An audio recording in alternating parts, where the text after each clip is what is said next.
Hello বন্ধুরা, আমি সুস্মিতা আবার একটা নতুন ভিডিও নিয়ে চলে এসেছি। এটা হচ্ছে আলু ফুলকপি দিয়ে ডিম। এটা আমি কিভাবে রান্না করব এটাই তোমাদের সাথে শেয়ার করব। এখানে আমি ফুলকপি কেটে রেখে দিয়েছি আর জলে ভিজিয়ে রেখে দিয়েছি, আর এখানে আমি ডিম সিদ্ধও করে নিয়েছি। এখানে সব কিছু কাটা আছে, পেঁয়াজ, লঙ্কা, টমেটো, আদা, রসুন সব এখানে আমি কেটে রেখে দিয়েছি। এটা দিয়েই আজকের আমি রান্নাটা শুরু করব। এখানে আলুও রয়েছে কাটা। বন্ধুরা, বলতে তো ভুলেই গেছি, তোমরা সবাই কেমন আছো? আশা করি ভালোই আছো, আমিও ভালোই আছি। চলো তাহলে স্কিপ না করে পুরো ভিডিওটা ওয়াচ করবে, ঠিক আছে? দেখবে, মোটামুটি আশা করি ভালোই লাগবে। এখানে আমি ফুলকপি দিয়ে দিলাম, তেল গরম হয়ে গিয়েছিল, কড়াইটা বসিয়ে দিয়েছিলাম আগেই। এইবারে আমি আগে ফুলকপিটা আমি ভেজে নেব, একটু সুন্দর করে লাল লাল করে ভাজবো। আর ওইখানে আমার ডিমগুলো রয়েছে, একদিকে আমি ডিমগুলো ছাড়াবো। এই যে আমি ফুলকপিটাকে আমি নাড়া দিয়ে নিচ্ছি, ভালো করে তেলের মধ্যে নাড়া দিয়ে নিচ্ছি। আমার ফুলকপিটা প্রায় ভাজা হয়ে গেছে, এবার আমি নামিয়ে নিচ্ছি। পুরোটা তো দেখানো হলো না, ভাজা হয়ে গেল। এবার আমি দেখিয়েছি, ওখানে কিছুটা স্কিপ করে দিয়েছিলাম, কেন অতটা তো টাইম দেওয়া যায় না যে ফুলকপি ভাজা। মানে ফুলকপিগুলো আমার ভাজা হয়ে গেছে, এবার এটাকে আমি নামিয়ে নিচ্ছি।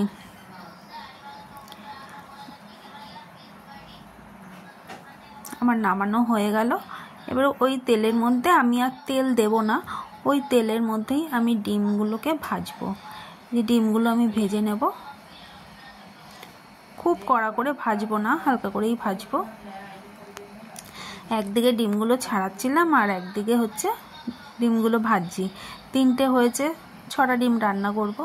3টে হয়েছে, 3টে প্রথমে ভেজে নিচ্ছি।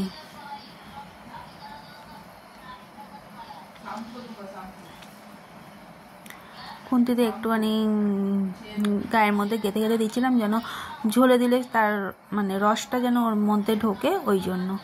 এই ডিমগুলো আমার বেশ ভাজা হয়ে গেছে, ডিমগুলো তুলে নিচ্ছি আমি। বাকি যে ডিমগুলো রয়েছে এইভাবেই আমি ডিমগুলো দিয়ে দেব।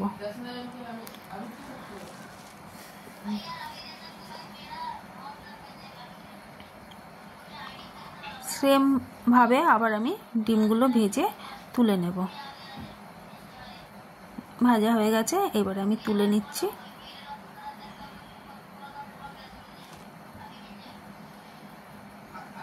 কে কে বন্ধুরা আলু ফুলকপি এই শীতের দিনে ফুলকপি দিয়ে ডিম খেতে ভালোবাসো বন্ধুরা? আমার তো খুব ভালো লাগে। তেল আমি দিয়ে দিলাম কড়াইতে আবার। এবার আমি প্রথমে আলুটাকে ভেজে নেব।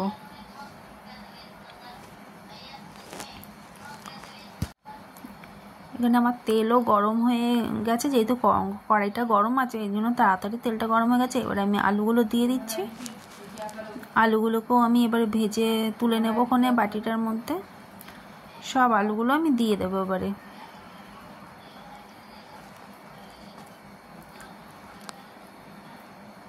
ওপর দিয়ে একটু নুন দিয়ে দেবো, ভালো করে এবারে নাড়িয়ে নিচ্ছি। আলুটা একটু ভাজা হওয়ার জন্য একটু টাইম দিতে হবে।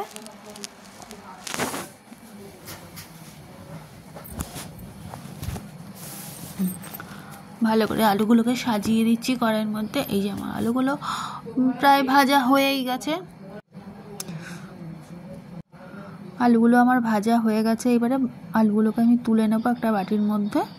একটা বাটির মধ্যে না, মানে যেখানে ফুলকপিগুলো রেখেছিলাম ওইখানেই আমি তুলে নেব।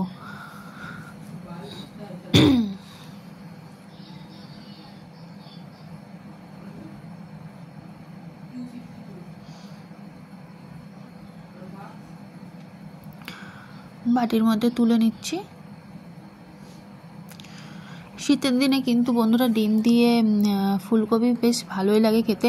হাঁসের ডিমটা বেশি ভালো লাগে সবাই বলে, কিন্তু আমি হাঁসের ডিম খাই না বলে এখানে আমি পোলট্রি মুরগিরই ডিম নিয়ে করেছি।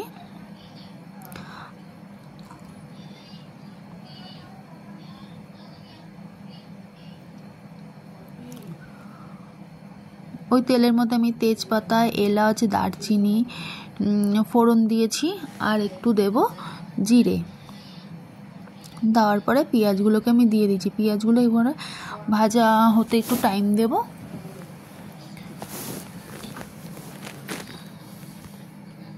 পেঁয়াজগুলো যেহেতু গায়ে গায়ে ছিল হাত দিয়ে ছাড়িয়ে দিইনি, খুন্তি দিয়ে জড়ো ভাবটা ছাড়িয়ে দিচ্ছিলাম।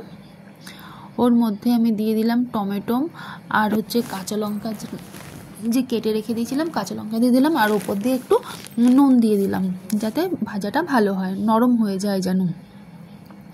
এবার এটাকে আমার একটু ভাজার জন্য একটু টাইম দিতে হবে। ভালো করে ছড়িয়ে দিচ্ছি যেন ভালো করে নরম হয়ে যেন ভাজাটা ভালো হয়। আমার প্রায় পেঁয়াজ আর টমেটো ভাজা হয়ে গেছে, টমেটোগুলো তো একদম নরম হয়ে গেছে। আর প্রথমে আমি আদা আর রসুন একসাথেই দিয়ে দিলাম। এবারে আদা রসুন দেওয়ার পরে এবারে আমি ভালো করে একটু নাড়াচাড়া করব।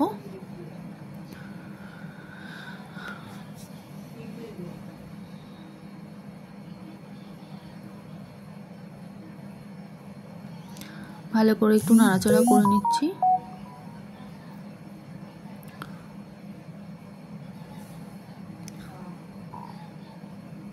এক এক করে আমি মশলাগুলো দিয়ে দেবো। প্রথমে লঙ্কার গুঁড়ো দিলাম, তারপরে জিরের গুঁড়ো, তারপরে হলুদ গুঁড়ো দেবো। আর কিছু মশলা দেবো না এখানে। এই কটা জিনিস দিয়েই আজকে আলু ফুলকপির তরকারিটা রেডি হবে। আর অল্প জল দিয়ে দিলাম, কারণ গুঁড়ো মশলাগুলো দিয়েছি তো ওই জন্য অল্প জল দিয়ে দিলাম। আগে যেহেতু ভিজিয়ে রাখি না, ওই জন্য আমি কড়াইয়ের মধ্যে দিয়ে একটু জল দিয়ে দিই যেন ভালো করে যেন ওটা মিক্সটা হয়। ওই জন্য ভালো করে আমি এবারে নাড়িয়ে নিচ্ছি।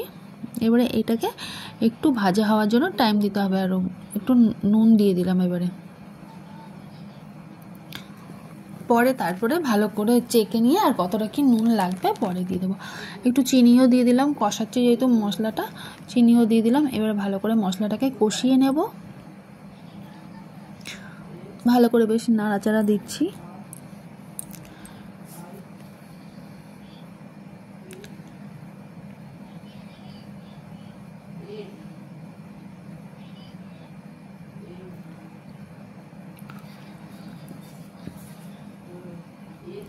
আমার মশলাটা প্রায় আমার হয়ে গেছে কষানো, কালারটাই পুরো চেঞ্জ হয়ে গেছে, মানে আমার এখানে মশলা রেডি হয়ে গেছে কষানো। এবারে যে আমি আলু ফুলকপিগুলো যে ভেজে রেখে দিয়েছিলাম, আলু ফুলকপিগুলো দিয়ে দেবো। ঢালতে এখানে অসুবিধা হচ্ছিলো, ডিমগুলো পড়ে যাচ্ছিলো, তাই জন্য ভাবলাম যে ডিমগুলো আগে একটার মধ্যে তুলে রাখি তারপরে দেবো। খুন্তি দিয়ে দেওয়ার চেষ্টা করছিলাম কিন্তু পারছিলাম না, ভাবলাম যে তাহলে ডিমগুলো আর একটা অন্য জায়গায় রেখে দিই, তারপরে গিয়ে এটা ঢেলে দেবো। ডিমগুলো ওই জন্য একটা প্লেটের মধ্যে তুলে রেখে দিচ্ছি।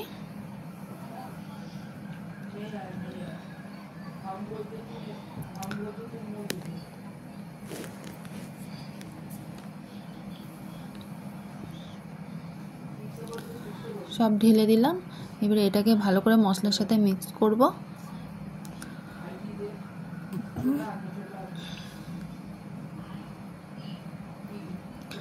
ভালো করে মশলার সাথে এটাকে মিক্স করে নিচ্ছি।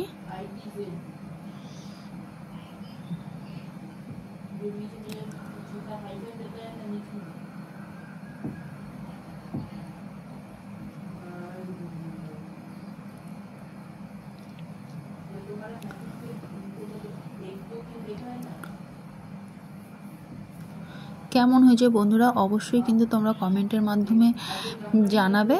আর যারা নতুন হয়ে ভিডিওটা যদি কেউ দেখে থাকো প্লিজ চ্যানেলটিকে একটু সাবস্ক্রাইব করে দেবে, সাবস্ক্রাইব করে বেল আইকনটি পাশে অন করে রাখবে যাতে আমি যখনই ভিডিও ছাড়বো তখনই যেন সর্বপ্রথম তোমাদের কাছে পৌঁছাতে পারে। এবার আমি জল ঢেলে দিচ্ছি। মশলা যেহেতু আমার আগেই কষানো হয়ে গেছিলো, মিক্স করাও হয়ে গেছে, ফুলকপির সাথে ভালো করে নাড়াচাড়া করা হয়ে গেছে। এবারে আমি জল ঢেলে দিলাম আলু আর ফুলকপি সিদ্ধ হওয়ার জন্য পরিমাণ মতন। এবারে আমি জলটা ঢেলে দেবো, দিয়ে এটাকে আবার ফুটতে দিতে হবে, সিদ্ধ হওয়ার জন্য একটু টাইম দিতে হবে।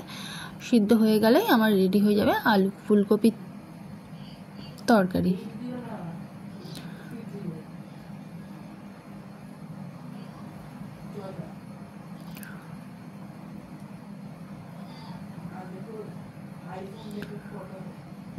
আমার তরকারি ফুটে এসছে।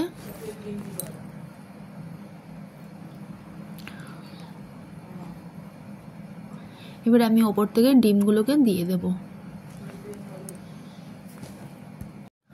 ওপর থেকে আমি এক এক করে সব ডিমগুলো দিয়ে দিচ্ছি। ওপর থেকে আমি গরম মশলার গুঁড়ো দিয়ে দিলাম। আর আলু আর ফুলকপি পুরো সিদ্ধ হয়ে গেছে। কেমন হয়েছে বন্ধুরা তোমরা কিন্তু অবশ্যই কমেন্টের মাধ্যমে বলবে যে কেমন হয়েছে আমার এই আলু ফুলকপির তরকারিটা। বন্ধুরা ভালো লাগলে প্লিজ চ্যানেলটিকে সাবস্ক্রাইব করে দেবে, নতুন যারা আছো লাইক কমেন্ট শেয়ার করে দেবে। আজকের জন্য টাটা।